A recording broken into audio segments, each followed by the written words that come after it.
David Cameron has chaired his last cabinet meeting as Britain's Prime Minister as his successor, Theresa May, is gearing up to take over.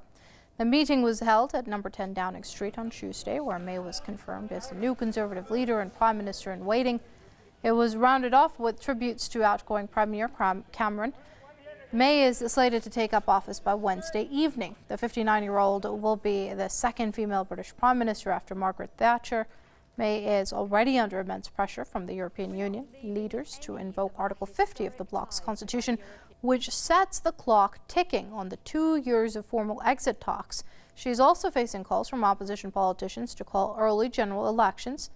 May will encounter an uphill task to overcome the economic uncertainty triggered by the Brexit. Joining us via Skype from Bristol is Tony Gosling. He's an investigative journalist. Many thanks for joining us here on Press TV, Mr. Gosling. Now, we better get used to calling her Prime Minister Theresa May starting Wednesday. But what do you make of this turn of events, which has brought us to this point ever since that Brexit referendum? Well, I'm afraid to say it, but it looks like British democracy is officially dead. I mean, we've just had a referendum about Brexit, and we've now got a Remain Prime Minister.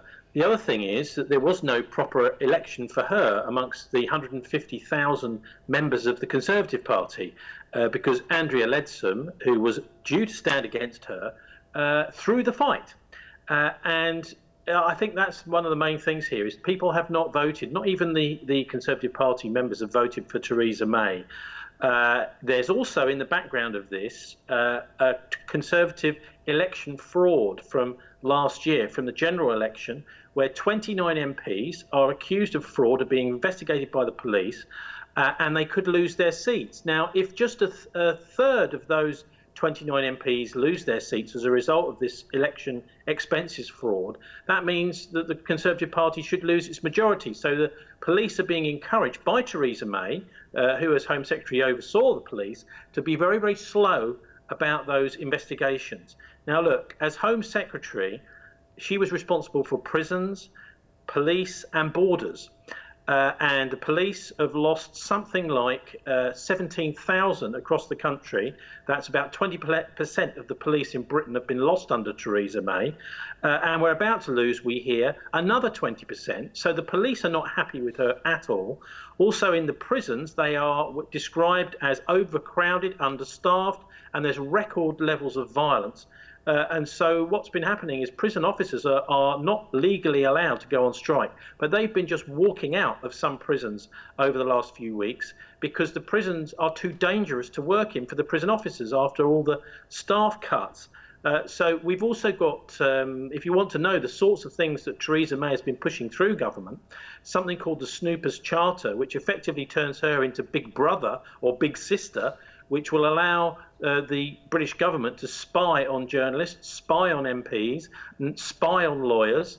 And also she wants to get rid of the European Court of Human Rights. One of the first things she wants, that's one of the only things which is keeping people in Britain being treated better than animals. Well, Mr. Gosling, as you just shown just a small snippet of it, Theresa May's track record over the past 6 years makes the thought of her being Prime Minister a very formidable one. However, here we are. There are some who are hopeful that there might be general elections very soon, but is that too optimistic? It is, because she's going to cling on to power like a limpet. I've no doubt about that at all, even if it seems that, I mean, there may be, the way it works here is there has to be an election in 2020, but there could be a vote of no confidence in the government, which may well happen, especially if these police prosecutions go ahead and the Conservatives lose their majority. So there are people who've worked very closely with Mrs May, who I have to say seems to have virtually zero charisma. And that is the Treasury Minister, David Laws, who worked very closely with her. In her memoirs, he said she was secretive, rigid, controlling, and even vengeful, and he had to work with her. Now, this is not the sort of person that could ever get elected if she was to stand as the leader in a general election.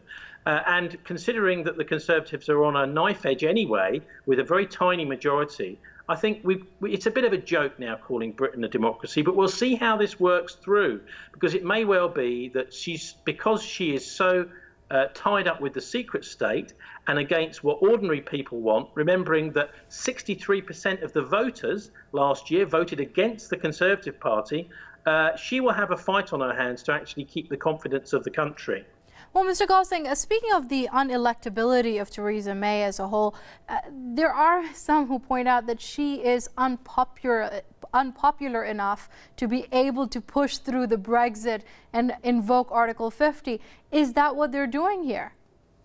Well, that would be a popular thing for her to do. That's what people want her to do. That's what the referendum said. But of course, like I said at the start, she's a Remain campaigner. So she is actually part of the establishment that the British people have just voted to try and throw out. And also amongst her own colleagues, David Laws, I mentioned, another thing he said was that she was briefing the press against her own cabinet colleagues. She is a creature of what we call the permanent government. That is the worst end of the civil service and the secret state. So I'm afraid Britain is going over to the dark side to a certain extent with Theresa May, and only other MPs and some of her more liberal-minded Conservative colleagues will be able to keep the country on the straight and narrow. All right, let's see what is in store for Britain come Wednesday. That's Tony Gosling, investigative journalist, joining us via Skype from Bristol. Mr. Gosling, it's always a pleasure talking to you here on Press TV.